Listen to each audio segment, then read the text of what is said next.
ভক্তি আৰু আধ্যাত্মিকতাৰ অনন্য সমাহাৰেৰে আজি সামৰণি পৰিল অসম চৰকাৰৰ পৰ্যটন বিভাগৰ উদ্যোগত নীলাচল পাহাৰত অৱস্থিত দেশৰ অন্যতম শক্তিপীঠ মা কামাখ্যা দেৱালয়ত আয়োজন কৰা পবিত্ৰ অম্বুবাচী মহাযজ্ঞ 2026 মেলাৰ যোৱা 22 জুনৰ নিশা অম্বুবাচী প্ৰবৃত্তিৰ পিছত আজি চতুৰ্থ দিনাই পুৱাই সম্পূৰ্ণ আধ্যাত্মিক পৰিৱেশত শুদ্ধিকৰণ দেৱী স্নান আৰু নিত্য পূজাৰ পিছতে ভক্ত দৰ্শনাৰ্থীৰ বাবে কামাখ্যা ধামৰ দুৱাৰ মুকলি কৰা হয়। নিশাৰে পৰা মাৰ দৰ্শনৰ বাবে শাৰী পাতি অপেক্ষা কৰি থকা লক্ষ লক্ষ ভক্তৰ অধীৰ আগ্ৰহৰ অন্ত পেলাই আজি পুৱা ভক্তক মন্দিৰত প্ৰৱেশৰ অনুমতি প্ৰদান কৰা হয়। আজি অন্তিম দিনালৈকে কামাখ্যা মন্দিৰত অভিলেখ সংখ্যক ভক্তৰ সমাগম হয়।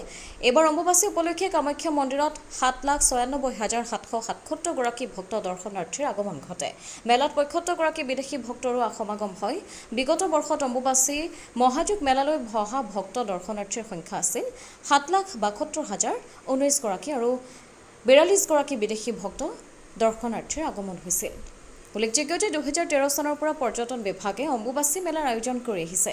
প্ৰতি বছৰৰ দৰে এইবাৰ মেলাত ভাৰতৰ বিভিন্ন ঠাইৰ পৰা লাখ লাখ ভক্তৰ সমাগম হোৱা দেখিবলৈ পোৱা যায়।